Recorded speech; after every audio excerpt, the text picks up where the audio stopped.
Call him who was the guy that used to play in Indianapolis? Not in Indiana. Collison? Collison. That's who I'm thinking of. The 15th pick in this draft. 15th pick was Giannis. I thought he played for the Mavericks for a little while. He wasn't only on the thing. Was it the Mavericks? I think it was the Mavericks too. Now, 2012, number 1 overall pick, Anthony Davis. That was a good draft, though. Great pick. AD, baby. Number 2, Michael Kidd-Gilchrist. Oof. Now he's a bust because Michael Kidd-Gilchrist was supposed to be a do-everything guy. Yeah. He was supposed to be, oh man, this guy is the same size, build, LeBron James type, and he was a total bust. Number 3, Bradley Beal. Bradley Beal, good shooter. Hey, listen, good compliment to John Wall. Number 4, Deion Walters. Number 5, Deion Waiters. Deion Waiters. Number 5, Thomas Robinson. Number 6. Is he still playing? Number 6, a good player. Damian Lillard. Okay, there we go. Number 7, Harrison Barnes. There we go. This was a heavy draft. Number 8, Terrence Ross. Yeah. Number 9, Andre Drummond. Yeah. Number 10, Austin Rivers. Oh, my Lord. Yeah. He went 10. Listen, I know was his dad picking? He had his dad picked. I think his dad picked, right? No, it was the Hornets. It was the Hornets. All right, yeah. But he got traded once. Fab Melo was in this draft. Fab Melo. Yeah. Oh, there you go. Dead. Tyler Zeller was also in this draft. He was drafted 22nd. And he's How did that again?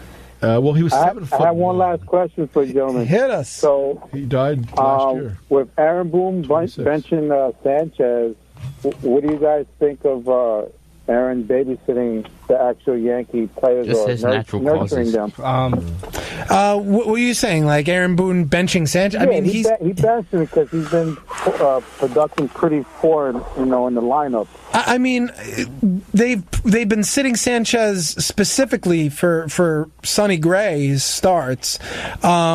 I don't think it means much. I think they want to get his back going. They're going to ride this hot streak with Austin Romine as much as they can. But we all know he's not a 300 hitter, so the goal is eventually for Gary Sanchez to be taking You're paying a DH already in Carlos Stanton. Why would you want Gary Sanchez to be a DH? You don't want Gary Sanchez to be a DH, but you still have to. Somebody has to catch Sonny Gray, and Gary Sanchez can't do it. And he's proven it. He cannot block the plate. So he needs to go with more straightforward pitchers like Severino, who he's more accustomed to catching. The problem is when you have guys like this, who have had personal catchers, A.J. Burnett, pretty much specifically through to Jose Molina. Oh my God. There have been a bunch of guys like this. They just need somebody who can just concentrate on that one guy and, give a break to the regular catcher. Gary Sanchez isn't going to... You don't want to overuse him at catcher, but you also want him to get as much at-bats as possible because he can't bat 191 for the rest of the season. But they're not going to give up on him in any way, shape, or form. They just need to keep him rested, keep him getting at-bats, and him to wake up from this horrendous start. I would bring up the 2012 draft because it's really important for 2011 draft because it sucks bad. It shows guys taking a long time to get to be ready. And I didn't know Tristan Thompson was Canadian. Fourth overall. He was Canadian. I know he was Canadian. Yeah. Number 1 overall, Kyrie. Hey, thank you. Thank you for the call. Thank you. Number 516-572-7440. 516-572-7440. Kyrie 1, Derek Williams 2. And then Cantor. And it's Cantor 3. Tristan Thompson 4. Jonas Valanciunas. Number 5. Raptors. Jan Vesley 6. Bismack Biyombo 7. He was a Detroit player, right? Brandon Knight 8. Everybody dunks on him. Kemba Walker 9. Kemba Walker 9. And then Jimmer Fredette 10. Number 10 Jimmer. Number 10 seems to be the white guy pick. Just no matter what. Jimmer. You're picking a white guy. His name's Jimmer. Jimmer. I can tell here. Buddy Hield, Jimmer Fredette, McDermott, they're all in that spot. liked Fredette. He was just this point guard you could throw out there. He'd rip off 15 points and then go sit down like, all right, guys, I'm done. Klay Thompson 10. 11. I'm good, thanks. Kawhi Leonard 15. Jimmy Butler 30. I think Great player. The aforementioned Isaiah and then Thomas Isaiah Thomas at 60, yeah. Yep. Great draft. So, well, I mean, it was. But this is why my it point. was not a great draft. Just certain guys were good, but the rest are forgettable. But if you don't know, here's how you can tell a draft. I had 15. Yeah. Crazy. Well, everybody knew about Anthony Davis. Everybody knew. Yeah. Everybody knew about Kyrie Irving. Everybody knew about Karl Anthony Towns. If you don't have that big name that's sticking out in your mind when the draft's coming up, the draft doesn't matter. Just pick smart. I mean, 2010 seemed to be pretty good. John Wall, number 1 overall. Yeah. That was a good draft. Evan Turner. Yeah. 2, Derek Favors 3, Wesley Johnson 4, DeMarcus Cousins 5, Ekpe Udoh 6, Greg Played Monroe a long time, Udoh. 7, Still does, I Al-Farouq think. Aminu 8, Gordon Hayward 9, Paul George 10. So at least 9 and 10 were good. It was there. Paul George's great. And then Hayward is great. Gordon Hayward's great. I don't know, man. He got a lot of money for a guy who never really blossomed as a superstar. He's hidden away in Utah. That's why. Yeah. Gordon Hayward was a baller on Utah. He was you didn't get to see. But that's like saying that Kevin Love was a baller in Minnesota. Who else was going to get the ball? Love balled this finals. He did ball. I will give him. I give him all the credit in the world. I said it. I've said he had quietly had a very good thing about the postseason. NBA is you play right away once you're drafted, and you can be one and done. So I'm back. I'm in 2009. Isn't that great that we were able to get this That's far? a Blake Griffin, Steph Curry, James Harden draft. Yeah. Harden's 3, Tyreek Evans is 4, Stephen Curry 7, Tyreek Evans. DeMar DeRozan is 9, Jrue Holiday 17, Jeff Teague's 19. Jeff Teague does he still play? He plays for the Timberwolves. Timberwolves, yeah. So 1 is Blake Griffin, 2 is Hasheem Thabit, 3 is Harden, 4 is Tyreek Evans, 5 is Ricky Rubio, 6 is Johnny Flynn, 7 Stephen Curry, 8 is Jordan Hill, 9 is DeMar DeRozan, 10 is Brandon Jennings. So about 6 or 7 out of 10, right? Oh, Tyler Hansbrough, that was the guy I was thinking before. So he went 13. So anywhere in the 10 to 13, that's your white guy pick, right? If it's Tyler Hansbrough. So, here's your white guy pick. yeah, it's Hey, you with the really short shorts. And this draft's white guy pick. Those short shorts are coming back, by the way. So here we go. 2008, held at the Garden. Number 1 overall pick, Derrick Rose. Hey, whatever happened to him? Lord. Michael Beasley. Number 2. OJ Mayo. Russell He had Westbrook. problems. Did he have like a drug suspension? Russell OJ Mayo? Westbrook. Probably. Kevin Love. I think he did, That actually. was a great drive. Danilo Gallinari. That's Eric my guy. I Gordon. missed Danilo. Oh, man. D'Lo was good, man. Eric Gordon. He was a good Joe Nick. Alexander. DJ Augustin. Brooke Lopez. I was about to say that, Wilson Chandler. Roy Hibbert was 17 in this draft. Robin Lopez was just a 15. He was a do-everything guy. And Brooke come out the same year? Brooke went to, they're twins, right? Brooke is 10, and Brooke is 10, Robin is 15, went 15th in this pick. DeAndre Jordan was 35th. Remember when the Morris brothers used to play together? Yeah. That was cool. It was cool to see that happen in the NBA. They both established, and then one is on Boston, one is on Wizards. Yeah, the Wizards, yeah. When I was in college, we had these 2 twin brothers. They were John Ross and what was the other guys? They were a year behind me, 2 years behind me. They looked like Johnny from the Karate Kid, but they were both 6'10", 6'11".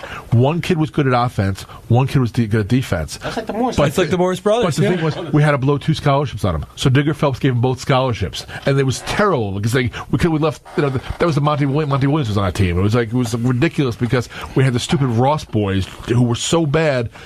But yet they wasted 2 scholarships. It's like they weren't a complete player. Leave them alone. And that's what happens when you have twins. Brooke is good at. Brooks a better offensive player, and Robin Lopez apparently is a better defense player. He didn't show it when he was here, but Apparently. I was going I back. like Enes Kanter, man. I like Enes Kanter, but $18 million? $18 million, huh? That's what we're going to pay this guy. All centers now. Timofey Mozgov gets $60 million a year. I guess that's the new standard. If you're 7 feet tall, listen out there, everybody. If you're 7 feet tall, make sure you play basketball because you are born with an inherited birthright of about $10 to $12 million if you are 6'10" and above. I like going back to my draft because it was 92 and I had a lot of friends drafted, but 1 was Shaquille O'Neal, 2 was Alonzo Mourning, 3 was Leitner, 4 was Jimmy Jackson. 5 was my buddy, who calls me C-Train to this day, LaFonso Ellis. 6 was Tom Gooley out of Long Island's own. Then Walt Williams. This is back when drafts you can count on. Does he actually call you C-Train? C-Train? Wolf up, C. That's how he says. Wolf up, C-Train. Wolf up, C. Yeah, anytime I run into him, Wolf up. But we had. It's great. But in this draft alone, we had 4 kids from my class drafted in the draft, and we didn't win anything. We won nothing. We went to the NIT my senior year. Way to go! But way to go, guys. Elmer Bennett was drafted 38. There were all these guys, and Fonz was drafted 5. Just ridiculous. But Malik Sealy out of St. John's, Robert Bourdain out of St. It was good. This is when you could bank on those. Nowadays, it's the crapshoot. I mean, I always go the Len Bias draft of was 86, 85. The Patrick Ewing draft had a lot of great contributors. Gosh, but it just doesn't happen anymore. 91, Larry Johnson, Kenny Anderson, Billy Owens, Kevin Mutombo, Steve Smith. These guys all contributed. Luke Longley, Stacey Augmon. They were all NBA players.